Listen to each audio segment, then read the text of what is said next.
Voilà. Bonjour, nous allons continuer notre enquête à travers le livre des Nombres et la semaine dernière nous avons commencé à nous interroger sur ce texte curieux qui est un récit de double contestation où il y a à la fois un désir du peuple pour avoir de la viande et en même temps la complainte de Moïse qui trouve qu'il est trop chargé par rapport à ce peuple. Donc on a fait la traduction, je ne vais pas vous la rappeler, simplement vous rappeler que le texte actuel combine en effet ces deux thèmes. Donc le peuple est mécontent par rapport à la manne et Moïse en quelque sorte est mécontent par rapport à cette charge que Yahvé lui confie par rapport au peuple, avec une double issue.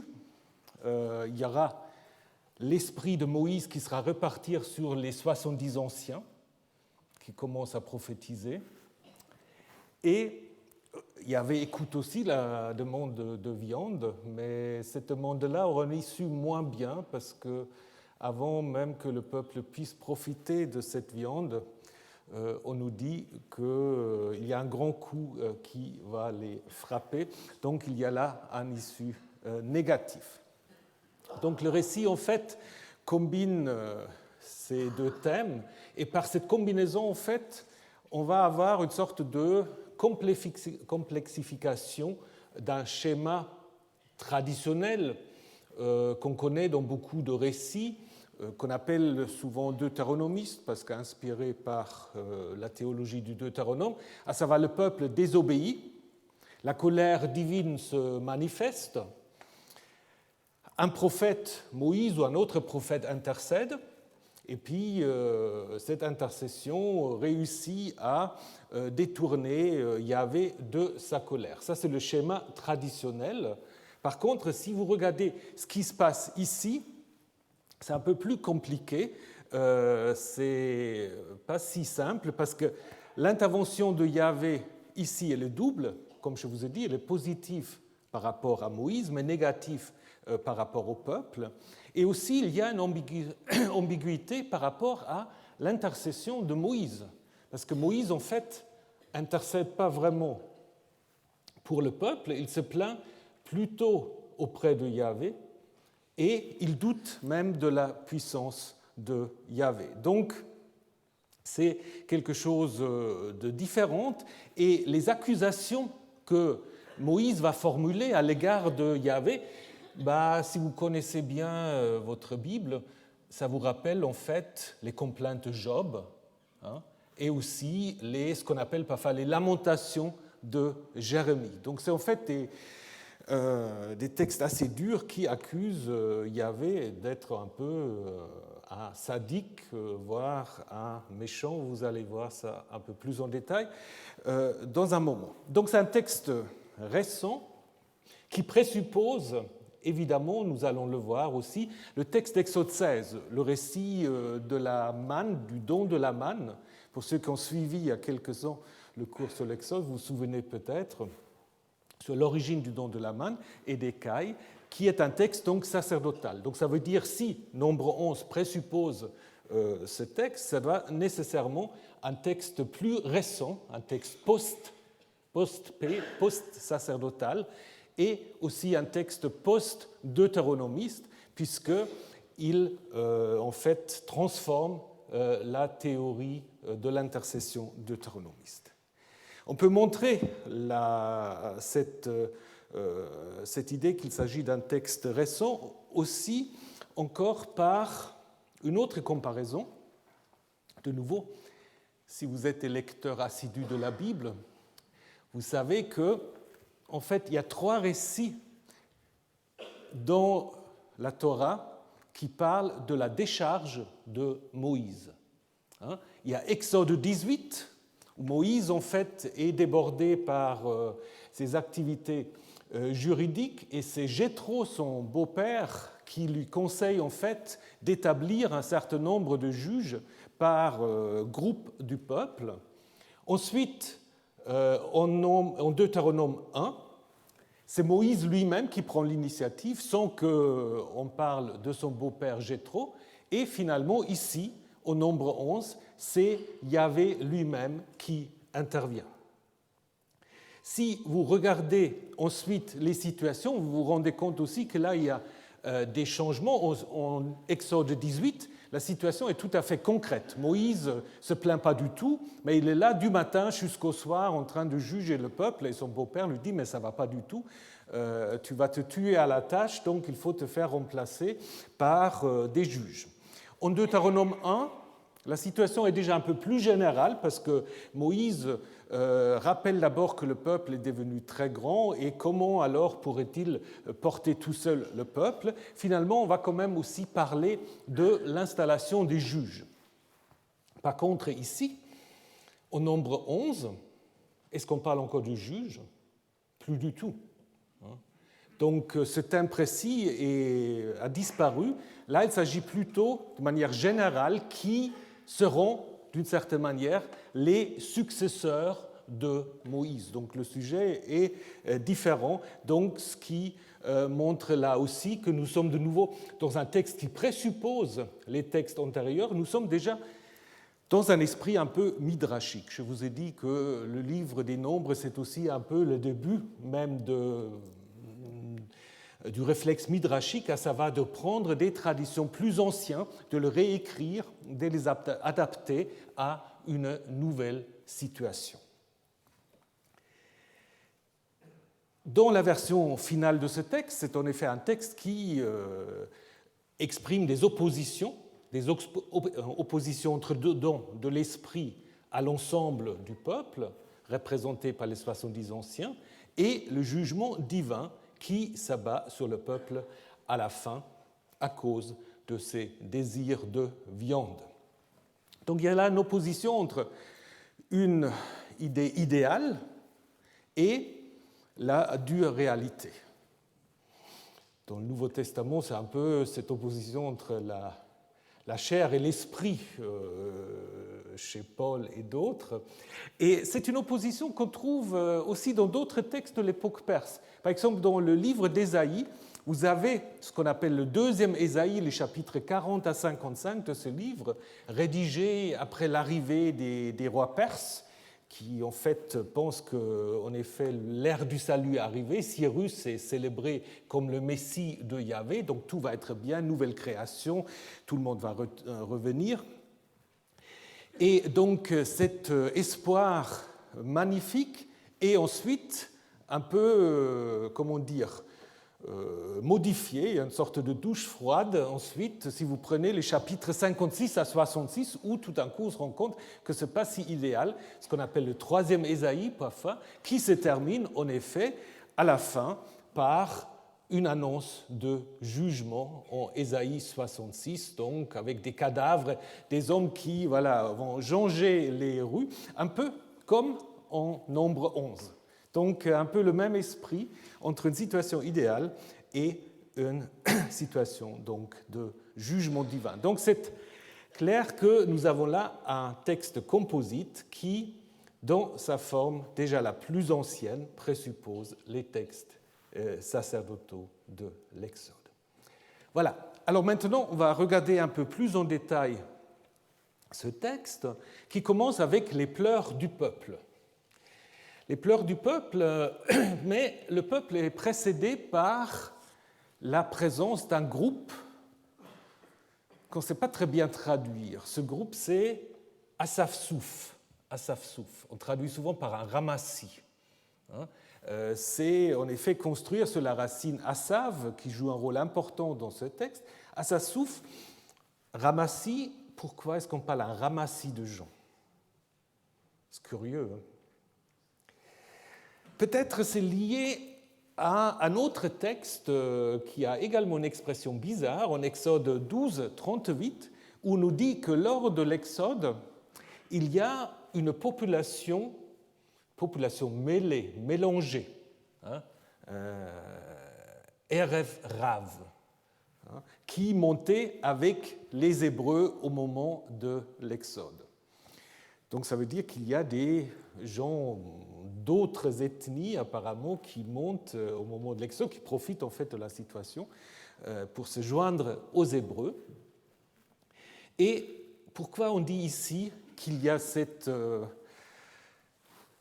ramassis? Parce que dans la suite du texte, est-ce que ça revient? Ce ramassis ne revient plus du tout. Après, il n'est seulement question, en fait, du peuple ou des fils d'Israël. Donc, peut-être, en effet, c'est une retouche. D'ailleurs, au niveau de l'hébreu, on voit très bien que ce n'est pas la narration, c'est plutôt une sorte de remarque. C'est probablement une sorte de retouche pour ne pas accuser l'ensemble du peuple. Parce que le texte originel commencerait peut-être simplement par « les fils d'Israël s'assirent ou recommencèrent, selon la manière dont on veut vocaliser, recommencèrent ou s'assirent pour pleurer ». Et quelqu'un a dit après, ben non, comme tout le monde n'est pas mort, ce n'est pas l'ensemble du peuple, c'est seulement un groupe spécifique, et a ajouté donc la première partie, en s'inspirant en effet de la racine Asav. Si vous vous souvenez ce que nous avons vu la semaine dernière, cette racine Asav joue en effet un rôle très important donc, dans ce récit. Donc du coup, en effet, avec Asav, la question c'est autour de quoi est-ce qu'on va se rassembler? Autour du désir de Bassar, de la viande, ou autour de l'esprit donné aux 70 anciens. En effet, le texte va construire cette alternative. D'ailleurs, la demande de viande est un peu étonnante, parce que tout le temps, on nous dit que le peuple se promène avec son petit ou gros bétail. Donc, s'ils veulent absolument la viande, rien ne les empêche de sacrifier quelques animaux et de manger la viande. Donc, comme dit Rashi, c'est probablement l'idée d'une sorte de demande gratuite qui n'a en fait aucune nécessité, aucun fondement. Et d'ailleurs, c'est très intéressant aussi, si vous regardez la suite, lorsque le peuple énumère les nourritures magnifiques de l'Égypte, qu'est-ce qu'il énumère? En fait, des légumes.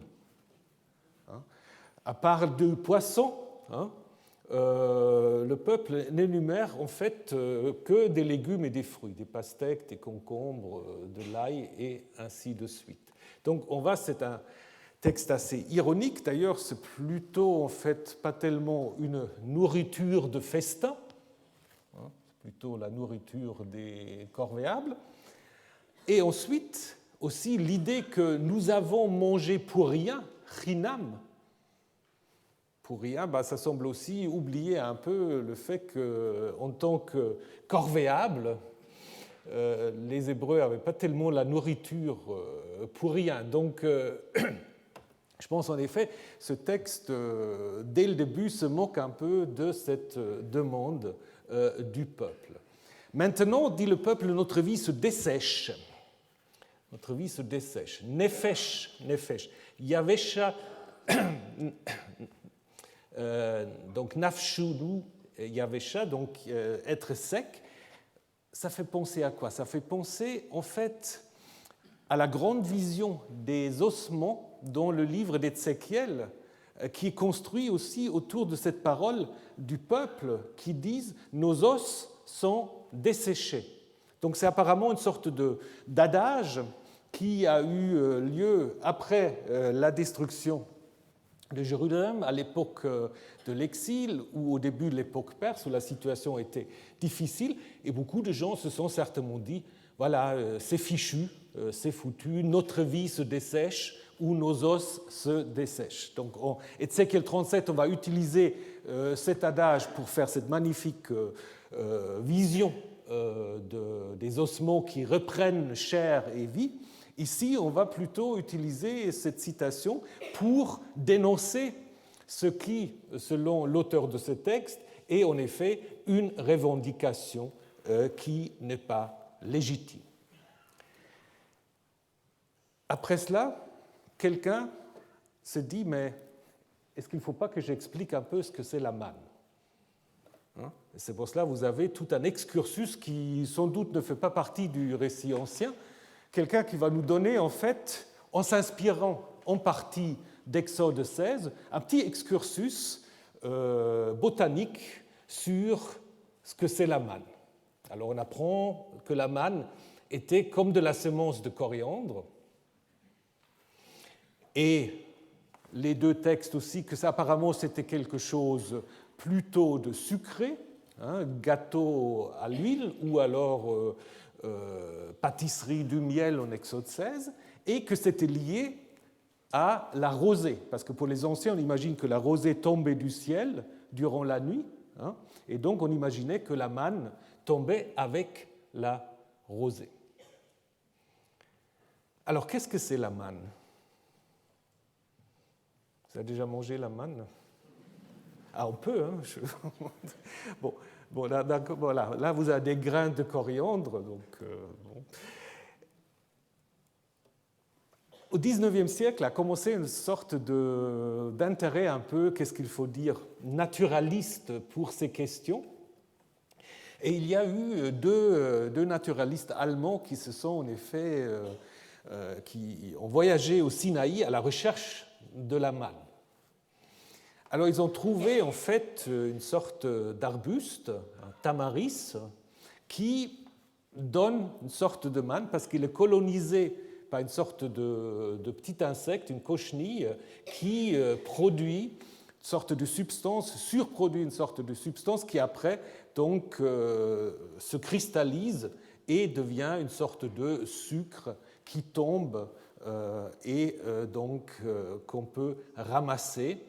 Et à leur époque, je ne sais pas si c'est le cas encore aujourd'hui, je ne me suis pas renseigné, à leur époque, il y avait des bédouins dans le coin qui vendaient la manne. Donc on pouvait la manger, donc ils rassemblaient ce produit en l'appelant man es-sama, donc la manne du ciel, en le vendant donc aux pèlerins qui arrivaient au Sinaï. Donc, c'est possible que les auteurs bibliques se soient inspirés de ces phénomènes naturels en les interprétant comme une intervention divine. Ça, c'est possible. Maintenant, il faut aussi vous dire que dans la Bible, la manne n'est pas très, très souvent mentionnée. Et souvent dans les textes assez tardifs, je vous ai listé là, donc je ne vais pas tous vous les énumérer. Et on a en fait deux tendances. On a en fait cette idée un peu dans l'Exode, dans le Nombre, on décrit un peu ce que c'est comme de coriandre, comme des ougots, comme des gâteaux, etc. Et puis il y a aussi une tradition qui est un peu moins naturaliste. C'est-à-dire que dans le psaume 78, on va dire en fait que la manne tombe directement du ciel et la manne là est appelée le blé des cieux ou le pain des forts.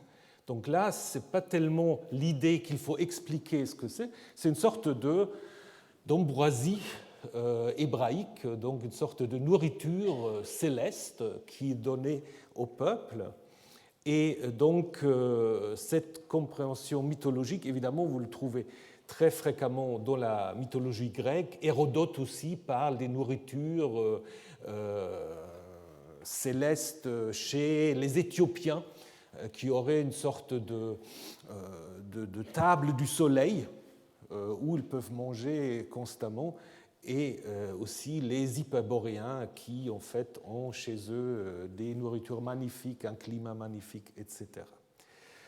Donc je pense qu'il ne faut pas non plus se focaliser sur la seule lecture naturaliste de la manne. Donc je pense que c'est aussi évidemment une idée mythologique. Et d'ailleurs, je crois qu'il faut faire attention de lire les récits de miracles bibliques. Souvent, on le fait, mais je trouve que c'est parfois un peu malheureux, comme simplement une sorte de réinterprétation mythologique des faits naturels. C'est très à la mode, si vous prenez des revues comme Science et Vie, etc., on va vous expliquer que le plaie d'Égypte, en fait, c'est l'explosion du Santorin et que, en fait, tout s'explique par la science. Non, ça ne s'explique pas par la science, c'est simplement parce que ces textes utilisent des idées mythologiques. Donc, comme on avait voulu dire aussi au XIXe siècle, par exemple pour les récits de multiplication de pain, dans les évangiles. On avait dit en fait qu'il y avait des boulangeries souterraines qui fournissaient, au fur et à mesure, les disciples pour qu'ils puissent en effet distribuer les paniers. Alors aujourd'hui, ça nous fait rire, mais c'était toute une tendance en fait de démythologiser, ça c'était d'ailleurs un grand programme aussi pour le Nouveau Testament de Bultmann, de démythologiser les textes bibliques.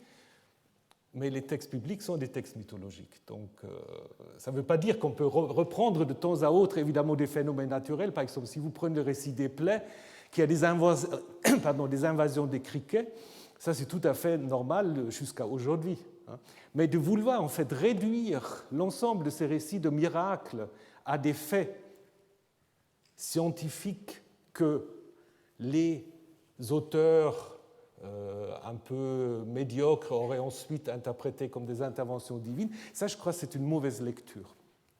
Une mauvaise lecture qui ne rend pas compte en fait aux idées des récits bibliques pour qui évidemment l'intervention divine est importante. Et donc du coup cette dimension mythologique pour la manne, vous allez le retrouver dans les textes du Nouveau Testament, lorsque Jésus lui-même dans l'évangile de Jean est présenté comme étant le vrai pain du ciel, donc à l'opposé de la manne qu'ont mangé les Israélites. L'Apocalypse va parler aussi de la manne cachée, reprenant le thème de la nourriture céleste. Et on trouve aussi chez Philon ce lien avec la mythologie grecque, puisqu'il interprète la manne reçue par le peuple comme étant le symbole de l'enseignement philosophique, contrairement à l'éducation encyclopédique. L'idée, c'est quoi? Que n'importe qui peut apprendre par cœur des faits, mais pour être un bon philosophe, il faut avoir un don qu'on a reçu. Et ça ne s'apprend pas. Je ne sais pas si tous les philosophes seront d'accord avec ça, mais c'était Philon. Et au Moyen-Âge, ça c'est intéressant aussi, vous avez un débat entre deux rabbins, en fait, pour savoir est-ce que... Et là, vous avez déjà cette opposition un peu entre lecture naturaliste et lecture mythologique. Est-ce que la manne est un miracle ou est-ce que ce n'est pas un miracle? Donc Ibn Esra dit en effet c'est clairement un miracle, alors que Ben Meir va dire non, ce n'est pas un miracle, c'est là. Ce qui est miraculeux, c'est l'abondance et la constance de la manne. Donc je pense qu'on a en effet les deux concepts. On a peut-être un peu trop négliger la perspective mythologique qu'il faut, je pense, de nouveau souligner.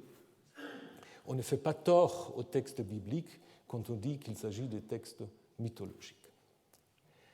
C'est vrai que souvent le terme de mythe a une connotation péjorative, mais je pense que c'est totalement inadéquat parce que le mythe, c'est un récit qui est un récit souvent identitaire, qui explique des fondations. Donc, je pense qu'il ne faut pas avoir peur d'appeler les textes bibliques des mythes. Alors, dernier détail par rapport à la manne, le fait qu'on décrit en détail les différentes manières qu'on peut utiliser, on peut le broyer, on peut le cuire, on peut faire des gâteaux, on peut faire plein de choses, c'est évidemment aussi une manière de dire que la complainte du peuple est totalement illégitime, parce que, loin d'être monotone, vous pouvez faire plein de choses avec de la manne. Voilà, c'était l'idée de cet excursus que quelqu'un nous a ajouté à ce texte. Maintenant, Moïse écoute les plaintes du peuple et c'est Yahvé qui s'enflamme de colère. Donc Moïse ne réagit pas, on dit simplement il écoute et c'est Yahvé qui se met en colère. Donc on aura presque pu avoir Yahvé écouta les complaintes et se met en colère. Est-ce qu'il y a là un petit trafic autour du texte? C'est difficile de savoir, mais on a l'impression, si on lit le texte tel qu'il est, que Moïse prend plutôt la partie du peuple. Parce qu'on dit « cela fut mauvais aux yeux de Moïse ». Alors, si on lit le texte tel que nous l'avons, c'est la colère de Yahvé qui est mauvais aux yeux de Moïse. D'ailleurs, aussi, Moïse n'exhorte pas du tout le peuple, il dit « non, non, vous inquiétez pas », comme il le fait dans d'autres endroits. Il est simplement dit que Moïse trouve que tout ça, c'est ra, mauvais. Et cela permet évidemment d'introduire la le deuxième grand thème de ce texte, à savoir la complainte de Moïse. Complainte de Moïse qui est construite en fait assez clairement, comme l'ont remarqué beaucoup de commentateurs, comme un chiasme. Donc Moïse maintenant qui s'adresse à Yahvé, pourquoi fais-tu du mal à ton serviteur, à ce qui correspond à la fin, pour que je ne va pas, et là je vais revenir là-dessus parce que ça c'est assez dur, pour que je ne va pas ta méchanceté. Deux fois on a le thème trouver grâce aux yeux de Yahvé, mais là presque un peu de manière cynique. Si je trouve grâce à tes yeux à la fin, fais-moi plutôt mourir. Donc ce qui est quand même aussi assez... Puis après, on a le thème de portée ou la charge, et au milieu, on trouve en effet la question qui est le vrai responsable du peuple. Si vous observez bien, est-ce que vous constatez quelque chose? Il y a un verset qui manque dans ce schéma. C'est le verset 13, qui en effet sort du schéma et qui pose la question d'où est-ce que j'aurai de la viande. Ce qui évidemment montre que ce verset-là ne fait pas partie de ce thème de la complainte de Moïse, mais plutôt du récit des cailles. Les accusations de Moïse, on l'a déjà vu, c'est vraiment un peu les accusations de Jérémie et de Job. Pourquoi fais-tu du mal à ton serviteur?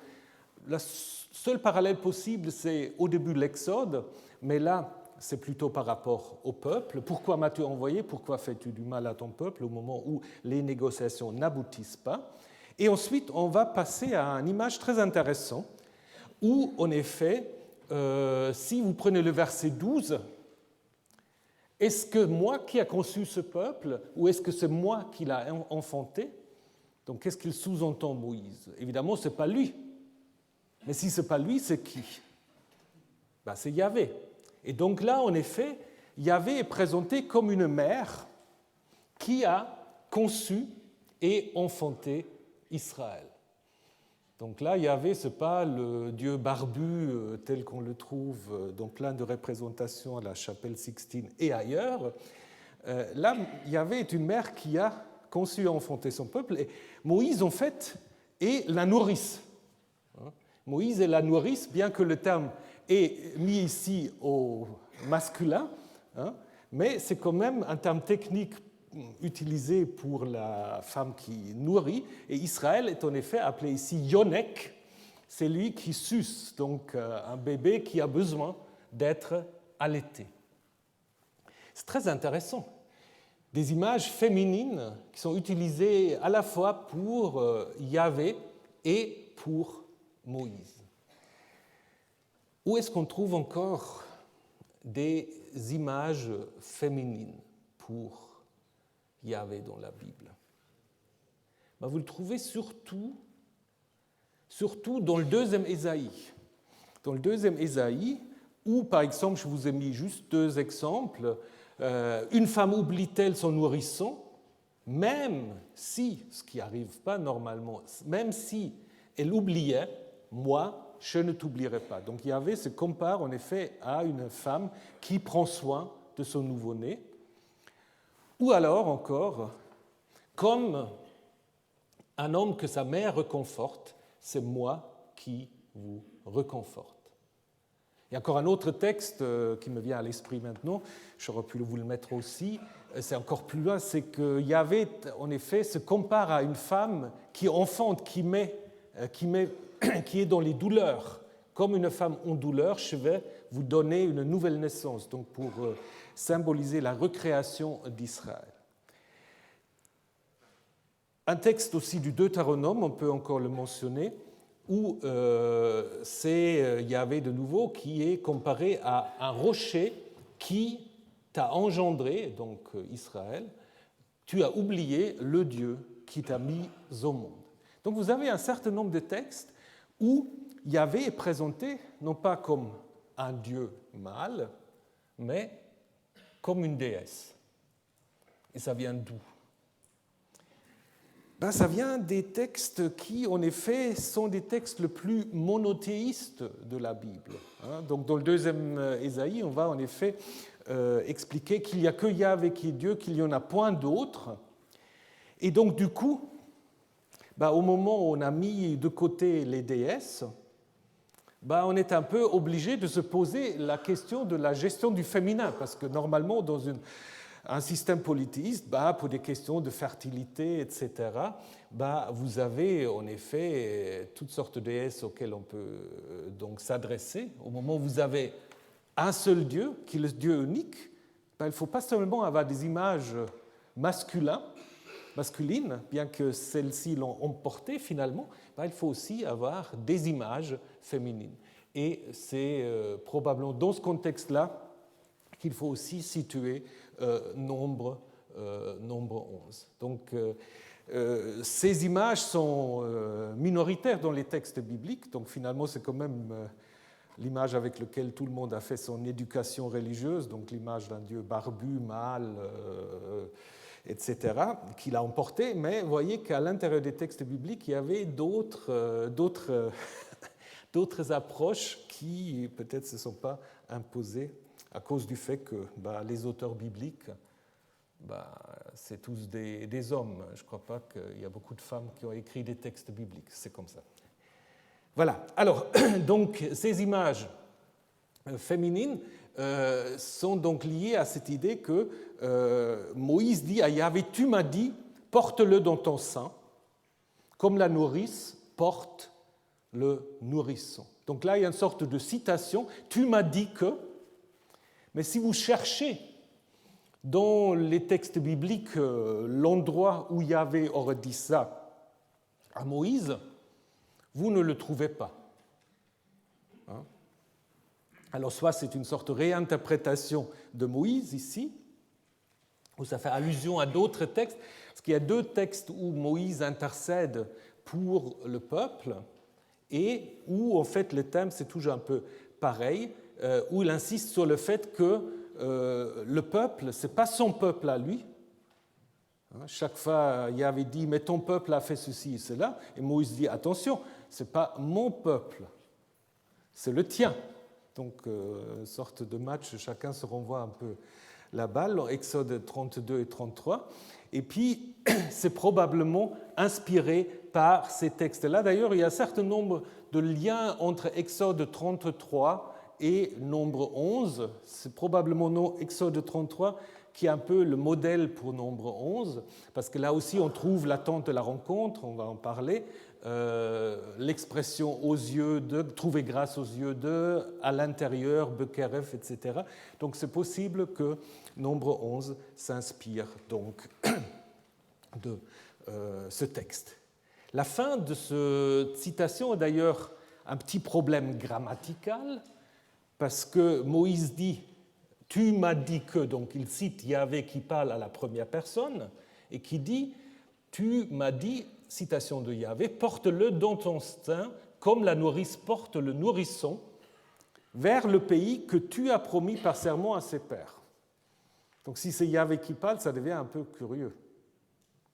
Parce que dans ce cas-là, il aurait dû dire que j'ai promis. Donc probablement, il faut le comprendre comme un commentaire dans la bouche de Moïse, peut-être aussi comme un ajout, ce qui est tout à fait possible, qui voulait en effet souligner le but de toute cette entreprise, à savoir l'entrée dans le pays juré, donc promis par serment au Père. Cette expression, le pays, donc Eretz ou Adama, Asher, Adonai, Nishpa, Labotechem, etc., ça c'est une expression très fréquente dans le livre du Deutéronome. Dans le livre du Deutéronome, je connais tous ces textes par cœur parce que c'est là-dessus que j'ai fait ma thèse de doctorat il y a très longtemps. Donc, pour cela, je peux tous vous les citer, mais je ne vais pas le faire parce que je ne pense pas que ça va vous passionner. Mais c'est vraiment un refrain que vous avez dans le livre du Deutéronome.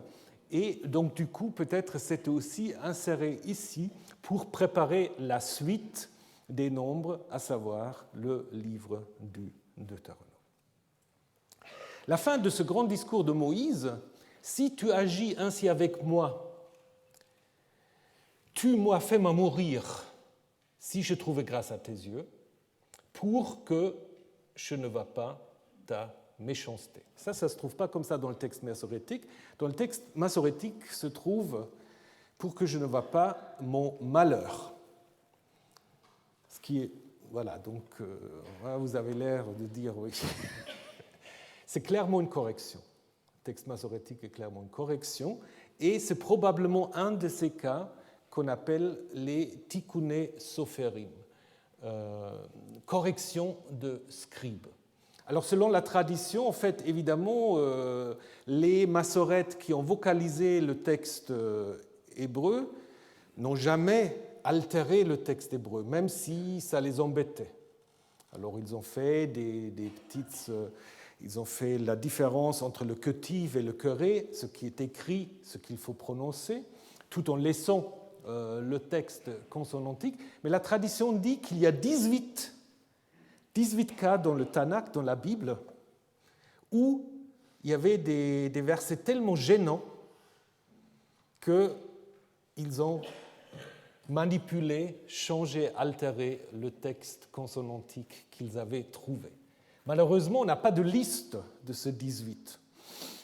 On sait qu'il y avait 18, disons on sait, la tradition nous dit qu'il y avait 18, et beaucoup de commentateurs, déjà rabbiniques, disent, en effet, là, c'en est un.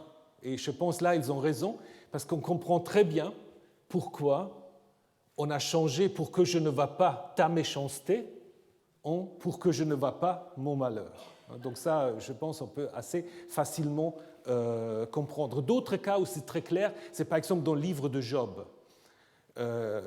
Lorsque la femme dit maintenant maudit Dieu et meurt, en fait, dans les textes, c'est comme ça traduit dans toutes les traductions, mais dans le texte hébreu, c'est béni Dieu et meurt. Parce qu'on ne pouvait pas écrire dans un texte hébreu maudire, même si c'est la femme de Job, on ne peut pas dire qu'il faut maudire Dieu. Donc, du coup, là, c'est probablement aussi un de ces cas de ces fameux tikkuné sophérim. Donc, je pense en effet que là, dans le texte originel, c'était ça que Moïse, en fait, souhaite mourir, ce qu'on trouve aussi, par exemple, pour Élie qui est fatigué et qui veut mourir, n'est-ce pas, mais qui n'accuse pas Dieu directement de méchanceté. Donc là, maintenant, on a, après des images qui évoquent la vie, la mère, la naissance, la nourrice, maintenant des images donc, de mort. Ce qui est intéressant également, c'est qu'il n'y a pas de réaction de la part de Yahvé. Yahvé ne se met pas en colère contre cette demande de Moïse. Au contraire, il réagit, mais en annonçant en fait le don de l'Esprit. Il dit qu'il faut rassembler 70 anciens. 70, c'est la totalité. Par exemple, à Ougarit et Asherah, ils ont 70 fils. Et on trouve donc l'idée que les 70 anciens, qu'on a par ailleurs aussi, c'est d'une certaine manière les représentants de l'ensemble du peuple. C'est peut-être précédé par d'autres institutions. En 2 Rois 10, on parle de 70 fils du roi. Mais est-ce que c'est des fils biologiques? Alors c'est un roi très actif, mais tout est possible. Mais c'est peut-être un titre aussi, un titre pour des gens qui sont très proches du roi. On a ça aussi dans une inscription du 8e siècle de Sincerli. On parle de 70 frères de la maison royale. Donc c'est plutôt là une sorte de titre pour une certaine position. En Ézéchiel, on parle encore une fois de 70 anciens, en les accusant en fait de vénérer toutes sortes d'images d'autres divinités. Donc apparemment, il y avait quand même l'idée, à partir de l'époque perse, que le peuple pourrait être représenté par 70 anciens, ce qui après va aboutir dans l'idée du Sanhédrin. Du Sanhédrin qui, en fait, rassemble 70 plus le chef, souvent, et qui mentionnait, en fait, directement pour la première fois chez Flavius Joseph. Donc peut-être ces textes des 70 anciens ont même inspiré d'une certaine manière l'institution du Sanhédrin. Les textes qui sont le plus proches par rapport à ce qui va se passer au nombre 11, c'est le texte d'Exode 24. Exode 24, c'est aussi un texte tout à fait intéressant, où on voit en effet Moïse, Aaron et ses fils et 70 anciens qui montent et qui voient le Dieu d'Israël. Quand même assez incroyable, ils voient le Dieu d'Israël. Et on va dire, voilà. Et on dit, contre ces privilégiés, Hatzilim, donc Dieu ne va pas, en fait, va pas les sanctionner parce qu'ils ont vu Dieu. Donc ils sont des privilégiés, des Hatzilim. Et ce qui est intéressant, cette racine qui n'est pas très fréquente, la racine Hatzal, vous l'avez également au nombre 11, parce que là, il est dit, il prélèvera. Donc, Hatzalim, c'est ceux qui sont en fait les privilégiés, qui sont prélevés du reste du peuple. Et ici, on va avoir la même racine. Hatzal va prélever en fait de l'esprit de Moïse pour le donner à ces 70 anciens. Donc, ce n'est pas l'esprit de Yahvé, c'est l'esprit de Moïse qui est donné aux 70 anciens. Et ça, vous l'avez, par exemple, avec la succession de Élisée. Donc l'idée que Yahvé a mis l'esprit, ça, encore brièvement, que Yahvé a mis l'esprit sur Moïse, vous le trouvez dans ce texte un peu compliqué de Ésaïe 63. Donc Yahvé met son esprit en Moïse comme il a mis son souffle dans le premier être humain. Donc c'est une sorte de démocratisation, d'une certaine manière, des compétences de Moïse, ou une succession, aussi une succession, parce que les 70 anciens sont des successeurs. Alors, tout cela se passe donc dans la tente de la rencontre. Et la tente de la rencontre, en fait, il y a deux, si vous voulez, deux conceptions. Dans les textes sacerdotaux, la tente de la rencontre, Ohel Moed, se trouve à l'intérieur de l'enceinte du sanctuaire, alors que dans les textes non paix, c'est à l'extérieur du camp. Et c'est l'idée que nous avons ici. Donc, en fait, c'est, si vous voulez, un lieu où il n'y a pas de clergé pour ces textes-là. C'est un lieu laïque d'une certaine manière. Il n'y a pas de lévite, il n'y a pas de prêtre qui s'occupe de la tente de la rencontre. Au nombre 11, c'est le lieu où les 70 anciens vont recevoir le don de l'esprit de Moïse. Et donc, du coup, on peut se poser la question telle qu'elle s'est la posée John Van Seters. John Van Seters, grand exégète, un des exégètes plus importants du siècle dernier, qui a émis l'hypothèse que la tente de la rencontre, dans les textes non paix, post-paix, reflète peut-être l'origine du culte synagogal à l'époque perse. C'est un peu au niveau architectural, c'est très difficile de dire quelles sont les premières synagogues parce que ce n'est pas des bâtiments sacrés. Donc les premières synagogues qu'on peut identifier, c'est 2e siècle avant l'ère chrétienne, mais ça a probablement commencé avant. Et Van Seters pense que les textes qui parlent d'une tente de la rencontre qui est séparée justement du sanctuaire, qui est laissée aux prêtres, que en fait cette vis-à-vis que vous avez dans les textes tardifs entre le Mishkan, le sanctuaire portable, qui représente du coup le temple de Jérusalem, et le Ohel Moed, ce serait justement une manière de inscrire dans les textes cette dichotomie entre le temple avec le culte sacrificiel et le culte synagogal. Donc en plus, ça c'est tout à fait la réalité du judaïsme naissant à partir de l'époque perse. Donc je pense que c'est quelque chose qui est tout à fait plausible. Donc je pense que c'est une bonne théorie de voir derrière ces Ohel Moed, une sorte de proto-synagogue. Et Moïse, en fait, en quelque sorte là, le premier chef de la synagogue. Les anciens, c'est probablement ceux qui se sont ici donné une sorte de légitimation comme étant les successeurs de Moïse. Peut-être ceux qui après vont siéger dans le Sanhédrin, qui ici se légitiment par donc l'idée d'être les successeurs de Moïse.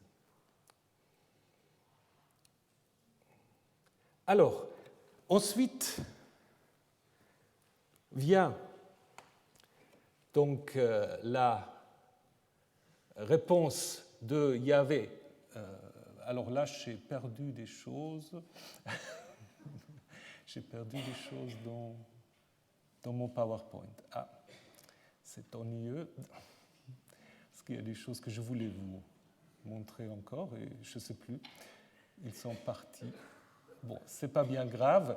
Je vais vous le résumer. Après, vous avez en fait dans cette histoire du don de l'esprit, vous avez donc les anciens dont on va dire qu'ils se mirent à prophétiser et ils n'arrêtèrent pas. Ou ils ne continuèrent pas. Donc là, vous avez aussi deux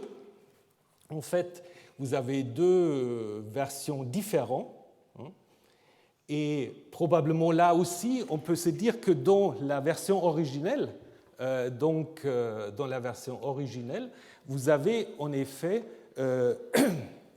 l'idée que les 70 anciens sont en effet maintenant établis comme étant les dignes successeurs de Moïse.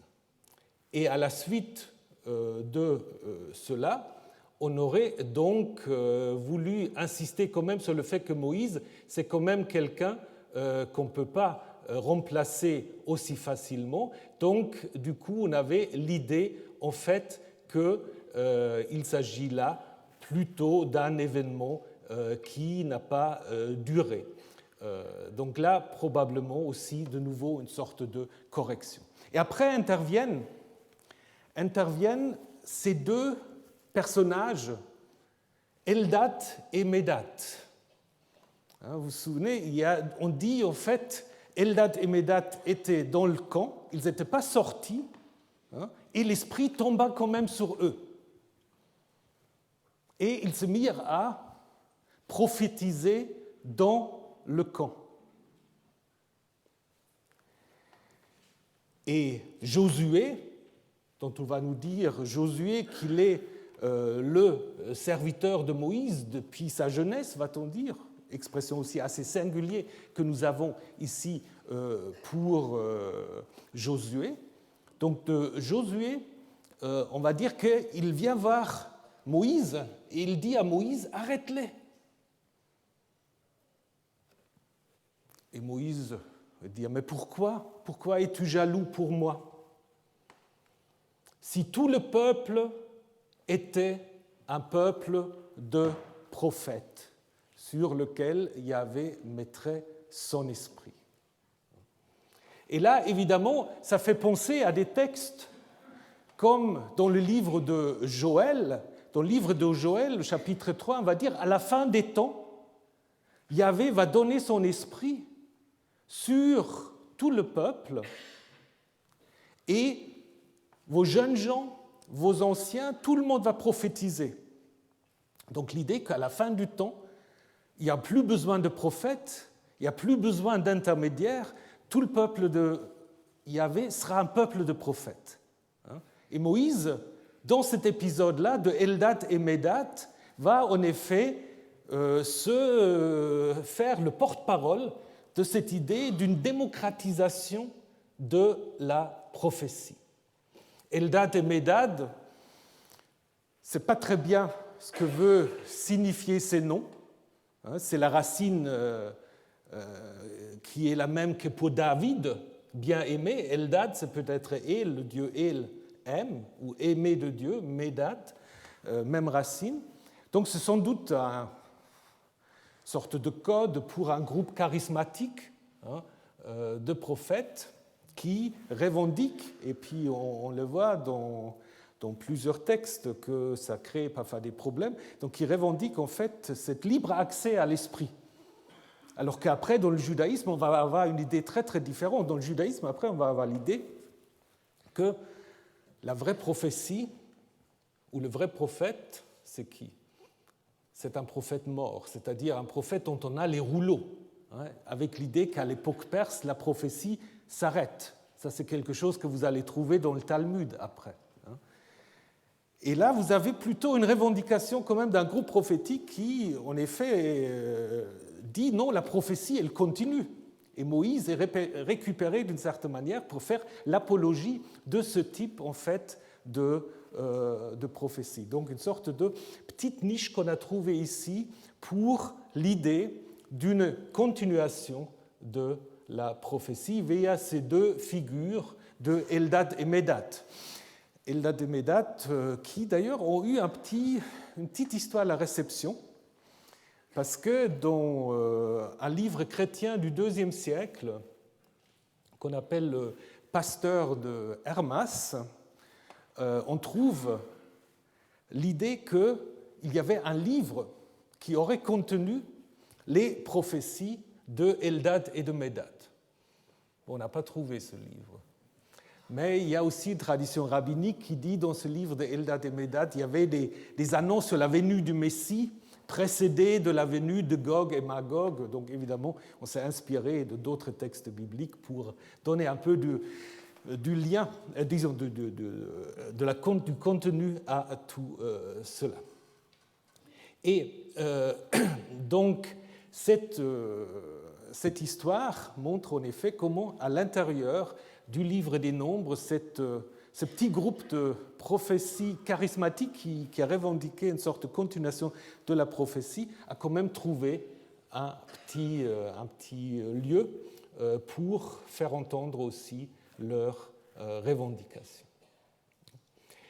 Donc, à la suite de cet épisode qui légitime cette prophétie, on revient maintenant à la question de la viande, avec donc maintenant l'idée que le peuple doit se sanctifier. Ça, c'est normal pour se préparer à la rencontre avec le divin. Et si vous prenez les versets 18 à 20, vous voyez que là aussi quelque chose qui n'est pas tout à fait clair, parce que d'emblée, en fait, l'annonce de la viande est présentée comme une punition divine. Ce qui ne va pas très bien après avec les questions de Moïse, qui demande mais où est-ce que je vais prendre la viande, etc. Donc, c'est assez clair que cette annonce du jugement vient trop tôt, car au verset 21, Moïse va justement se poser toutes sortes de questions qui ne font plus de sens après le verset 19 et 20, donc qui en effet sont sans doute un ajout qui introduit en fait ce thème qui est celui de la nostalgie de l'Égypte. Le thème de la nostalgie d'Égypte est un thème qui parcourt. Alors, n'ayez pas peur, donc c'est juste un schéma pour vous montrer ce thème qui commence en Exode 14 et qui va jusqu'à Nombre 21, donc jusqu'au dernier récit de rébellion dans le livre des Nombres. Et ce qui se passe chaque fois, le peuple pose la question « Pourquoi sommes-nous sortis d'Égypte ?» On accuse Yahvé ou Moïse de vouloir laisser mourir le peuple en Égypte. Et donc, du coup, ça fait tout un lien entre le premier, ou disons le début de la sortie d'Égypte, à savoir la traversée de la mer en Exode 14, jusqu'au dernier récit de révolte en Nombre 21. Le texte le plus proche, en fait, c'est celui de Exode 17. Pourquoi donc nous as-tu fait monter d'Égypte pour nous faire mourir de soif, moi, mes fils et mes troupeaux? Alors, qu'est-ce qui se trouve là derrière ce thème, en fait, de la sortie qui est mise en question, la sortie d'Égypte? Probablement, au niveau historique, ça reflète le refus d'une partie des exilés qui ne voulaient pas rentrer dans le pays à l'époque perse. Parce qu'en effet, plusieurs textes bibliques, je vous en ai mis là quelques-uns, montrent en fait que malgré la possibilité qu'avaient les gens installés à Babylone, en Égypte ou ailleurs de rentrer en Palestine, ils se trouvaient beaucoup mieux là où ils étaient et donc refusaient d'une certaine manière de faire cette montée.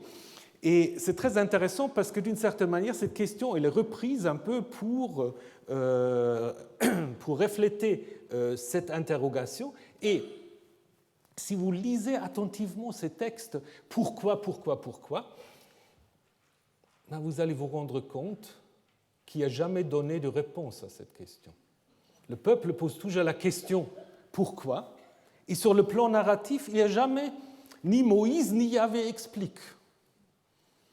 C'est pourquoi. Donc, du coup, c'est une question qui reste ouverte, qui est constamment posée et qui, du coup, reflète peut-être aussi ce débat qui, d'une certaine manière, est un débat que vous avez dans le judaïsme jusqu'à aujourd'hui, d'une certaine manière. Tout le monde peut aller en Israël, mais tout le monde n'a pas forcément envie. Et donc, ça, c'est quelque chose qui commence déjà là. Et ce qui est très intéressant, en fait, que cette question qui est posée reste sans réponse, et donc, d'une certaine manière, on peut dire, c'est à chaque destinataire de ce texte de trouver sa propre réponse, de savoir s'il se met de côté de ceux qui se posent la question, ou s'il monte tel que probablement c'est souhaité ou sous-entendu. Donc, et puis maintenant, je retrouve mes autres PowerPoint. Voilà, je ne sais pas, j'ai dû faire une mauvaise... Bon, alors je vous montre juste encore mes Eldad et Medad, mais je vous ai déjà tout dit sur Eldad. Non, hop. Je vous montre. Hop. Voilà, Eldad et Medad, donc je vous ai dit, c'est aussi pour introduire le nombre 72, et on va quand même maintenant aller au cail et au jugement. Le reste, vous l'aurez sur le site, donc les autres feuilles. Il y a quelque chose de curieux. L'informatique reste mystérieuse. Donc, Moïse, donc, qui va poser en fait la question d'où est-ce qu'il va prendre cette viande pour le peuple, où est-ce que Dieu va pouvoir en effet pourvoir tout cela, est intéressant aussi. Là aussi, je cherche maintenant. Bon, c'est pas bien grave. Bon, c'est de nouveau parti ailleurs.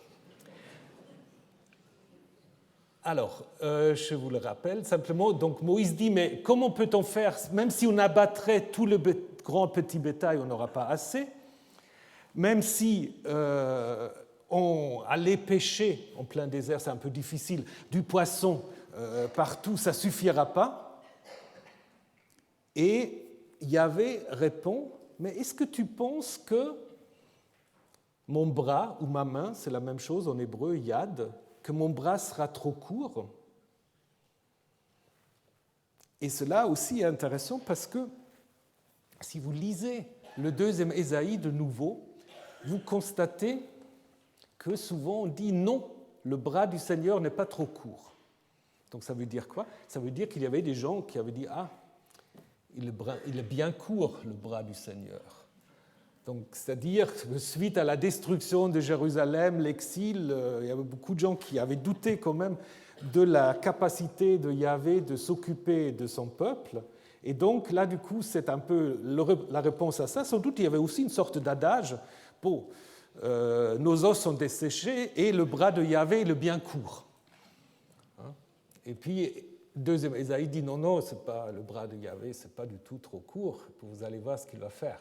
Et donc ce dialogue avec Moïse, en fait, va un peu dans ce sens-là. Alors, maintenant, Yahvé va annoncer, en fait, les cailles qui vont arriver, les cailles qui vont arriver. Maintenant, le lien avec la question de la prophétie est fait par le thème du Ruach. Ruach qui est utilisé maintenant ici, non pas dans le sens de l'esprit, mais dans le sens du vent. Le vent qui fait venir les cailles et qui les abat donc dans le camp des Hébreux. Alors les cailles sont bien connues en Égypte. C'est peut-être une petite réminiscence même. Vous voulez la viande de l'Égypte, on va vous donner la viande de l'Égypte. Parce que les cailles, vous avez là un poussin de caille qui sert dans l'écriture hiéroglyphique. Un poussin de caille, c'est la lettre W, comme le vav, le ou, pour le pluriel, etc. Et puis là, vous avez un autre relief. On a l'impression que des cailles qui sont tombées là sont utilisées aussi pour des offrandes. Donc c'est en effet une nourriture appréciée et très connue en effet donc, en Égypte, parce que ces oiseaux sont assez faciles à attraper, sont un peu gras, et donc ils volent la nuit, puis ils sont un peu fatigués, ils se laissent assez facilement capturer, comme c'est aussi présenté dans cette représentation égyptienne. Dans la Bible, les cailles ne sont pas trop fréquemment mentionnées et toujours en lien avec la manne. Donc ça fait toujours couple, avec évidemment là aussi l'idée qu'il y a une sorte de quantité immense qui s'abat sur le camp, donc entre 300 et 400 litres, d'autres disent 250, mais ça ne change pas grand-chose. Donc, puis on dit ils ont 2 coudées, donc comme ça. Puis, mais enfin, donc tout l'idée c'est de montrer en fait l'abondance, mais une abondance dont le peuple ne peut en effet profiter, puisqu'on dit qu'ils n'avaient même pas encore commencé à manger, qu'il y avait un coup de Yahvé qui en fait les frappa. Ce coup n'est pas précisé, c'est le même terme qui est utilisé déjà en Genèse 12 lorsque Yahvé va frapper la maison de Pharaon et ensuite dans le récit des plaies. Donc c'est simplement pour dire que Yahvé peut bien donner, le bras de Yahvé n'est pas trop court, mais il laisse aussi libre cours à sa colère. Et donc on se termine avec, disons, l'étiologie de ces Kivrot HaTa'ava, les tombeaux de la convoitise, qui est en effet le thème avec lequel le récit s'est ouvert, pour ensuite avoir l'itinéraire donc, qui les amène donc, à Hatzerot, de Kivrot HaTa'ava, donc du tombeau de la convoitise. Ils arrivent à Hatzerot. Il ne faut pas chercher ces lieux sur une carte. Il y a des gens qui le font. Mais on voit très bien en fait que là, on construit une géographie imaginaire. On construit une géographie imaginaire, donc on passe des tombeaux de convoitise, donc qui introduit déjà le début de la fin de la première génération, jusqu'à Hatzerot. Hatzerot, c'est n'importe où, parce que Hatzer, c'est simplement des villages ouverts, des villages sans fortification, des habitations. Donc, d'où va en effet partir aussi le récit suivant. Donc, ce premier récit de rébellion se comprend donc à la fois donc, comme une critique de cette demande de confort de la part du peuple, qui peut aussi refléter un certain nombre de problèmes peut-être économiques à la fin de l'époque perse, tout en légitimant avec cette réécriture l'institution des anciens. Probablement, il y a eu autour du temple, donc il y avait le temple, donc évidemment sous la direction de la classe sacerdotale, mais à côté, il y avait sans doute une institution des 70 anciens qui se comprenaient comme les successeurs de Moïse et qui se légitiment ici, qui se légitiment aussi dans d'autres textes. Et c'est un peu c'est ce que le spécialiste russe Joel Weinberg a appelé la Bürger-Tempelgemeinde, c'est-à-dire le judaïsme naissant en fait à deux centres de pouvoir autour du temple, hein, et autour d'une administration laïque qui peut-être ici se reflète dans les 70 anciens. Et là-dedans encore, et voyez comment c'est intéressant dans le livre de Nombres, là-dedans c'est encore greffé cette histoire de la démocratisation de la prophétie. Mais la démocratisation de la prophétie, ce n'est pas le dernier mot. Parce que là, Moïse dit, tout le monde peut être prophète comme moi. C'est ce qu'on a quand on s'arrête au chapitre 11. Mais quand on lit le chapitre 12, là, ça va se passer mal pour les prophètes, représentés par Myriam, mais aussi pour les prêtres, représentés par Aaron. Mais pour cela, il faut attendre après les vacances, parce que le Collège de France a fermé ses portes pendant 2 semaines, et donc on se retrouve après 2 semaines, donc j'ai une séance en retard, mais on va s'arranger, pour parler en fait de Moïse comme étant le seul vrai médiateur, au-delà de tous les prophètes et au-delà de tous les prêtres. Bonnes vacances, et puis à bientôt.